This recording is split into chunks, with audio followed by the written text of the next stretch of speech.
World of Warcraft has recently celebrated its 20th anniversary. Happy birthday, World of Warcraft. So with WoW's birthday, we got an absolute load of content in retail WoW, such as the upgraded transmogs, which is cool and all, but World of Warcraft announced something even bigger: the release of WoW Classic Fresh. 3 brand new classic servers which would allow players to play World of Warcraft just like it was in 2004. Now, I have mentioned in quite a few of my previous videos that I'm not the biggest fan of WoW Classic, since I do find it to be a bit slow. I also never got to experience the rush and the hype of the original WoW Classic release in 2019. I also happen to be friends with this guy, who goes by the Leviathan69, or Levy, or Lev. He is a relatively big name in the classic community, being part of the group that got the world first sulphurous Hand of Ragnaros weapon, twitch.tv/theleviathan69. So what did I say when he asked me to join his guild and play WoW Classic Fresh? Well, I said yes.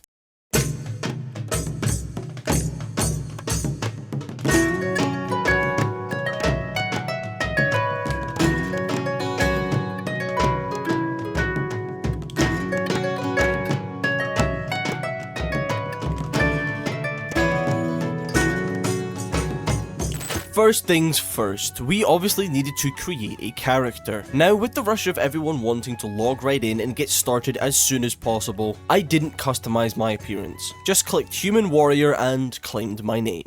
Before we get started, I would like to say that I am trying to reach 1,000 subscribers by the end of the year, so any help is appreciated. It costs you nothing and it means the world to me.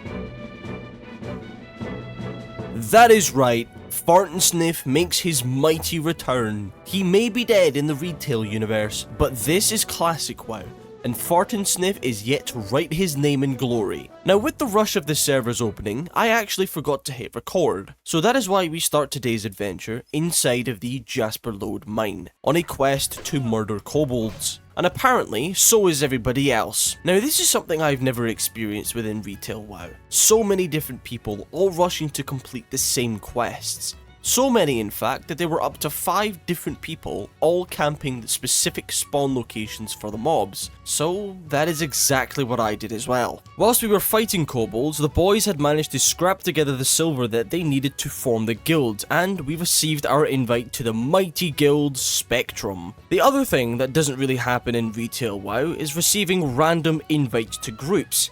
And I love it. Everyone trying to complete the same quest, so they team up with random players in a cave. But I'm antisocial. After we were finished inside of the mine, we headed back to Goldshire to turn in the quest and then visited the Warrior Trainer. Another mechanic that I love and sort of wished still exists in retail WoW. You don't just get handed your abilities, you have to learn them from specific NPCs located around the world, using your hard-earned silver that you've scavenged from random mobs. Then the boys invited me to come and kill Princess with them in order to complete a higher level quest, which would give me some well-needed experience points. And since we were over here, I decided to start completing the quests over to the east of Elwynn Forest, murdering murlocs, wolves and bears. After questing for a while, it was time for a quick trip to Ironforge, where we visited the weapon trainer so that I could equip an axe that I had inexplicably acquired. And we also visited the first aid trainer so that we could start supplying ourselves with bandages using the linen cloth that we had gathered. I also decided to pick up skinning, as someone in the guild had told me earlier that it was a nice, quick and easy way to earn some gold early on. Once we had completed our errands in Ironforge, we headed back into Elwynn Forest and started working on the Knoll quest, which would be killing Hogger and looting the Knoll armbands. I completed a couple more quests in Elwynn, which got us to level 10, which means I could now start to assign my first talent points. Again, it was a lot different to modern WoW, being able to assign points into multiple specializations, allowing for the ultimate customization. again. But for my first point, I went with improved rend, which would simply make my rend do 15% more damage. Afterwards, we were starting to run out of quests to do in Elwynn, so naturally, I made my way to the west and into Westfall.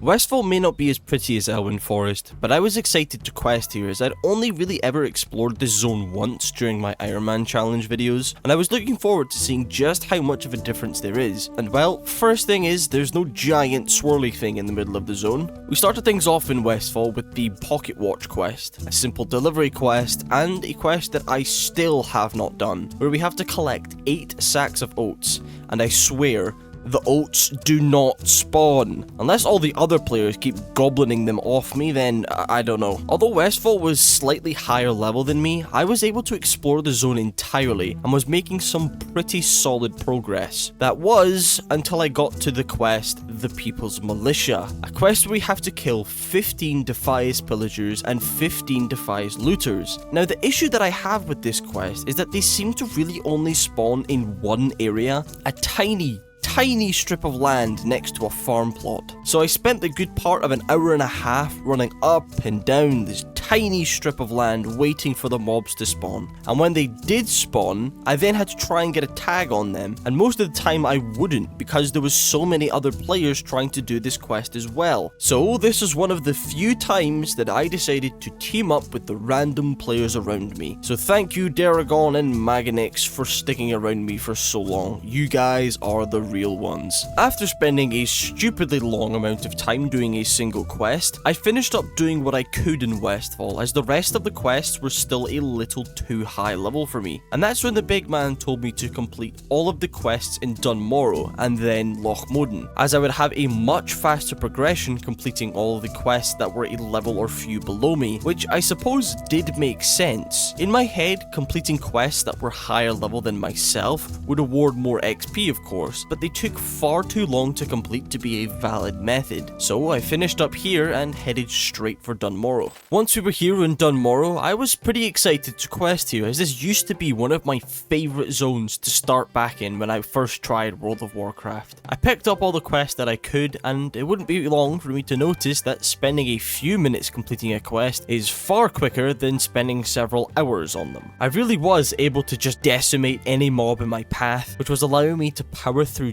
tons of quests at once. We killed some gnomes and some trolls, and even explored a frozen cave. There really wasn't that many quests in Dun Morogh worth doing, and that's when I took myself over towards Loch Modan, where we went on a murderous rampage of like 4 quests, all wanting me to kill trogs. And I mean, I'm not against that, because trogs are ugly. As we continued through Loch Modan, we would eventually come to one of my favourite locations in WoW, Felsamar, and accompanying me would be some rather torn up gear. So I quickly found an NPC to repair my gear and headed further into the zone to kill the local wildlife for an NPC to turn them into a blood sausage. And then I spent another 45 minutes inside of a cave killing kobolds and taking their ears, which is pretty normal activity by World of Warcraft standards, I would say. And well, after those few quests, the rest of the quests in Loch Modan were much too high level for me, being level 17 plus, and I was still only level 15. So I headed back to Elwynn Forest and started moving to the east and into Redridge Mountains, an area that I've never really explored before. Not in retail and definitely not classic, but I can see where it gets its name. Every rock, red. The path, red. Even the trees and the sky. Truly a very beautiful zone. Sadly though, there wasn't too many quests that I could get done here, but I did what I could, like these 2 quests where we have to find the necklace of a person who dropped it into the lake, and also retrieve the toolbox of a man who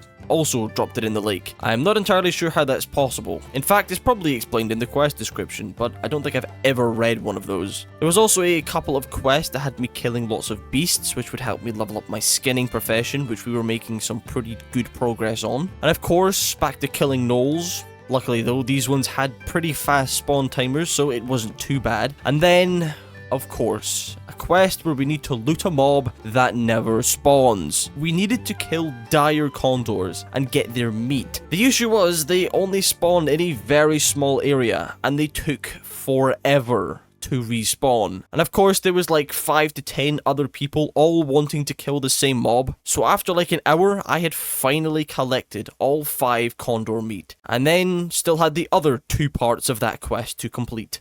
Afterwards, we were pretty much done with Redridge Mountains for now, since all the other quests were around level 20. So I headed back into Loch Modan to complete a couple of quests that I had left there. And whilst doing a Trog kill quest, I unfortunately took a death. And it had already been like 15 hours or so, so I decided to call it and logged out. So I think I can now officially say that I have experienced at least a very small portion of Classic WoW. What are my opinions on it now? Well, I kinda love it. But what has changed my opinion?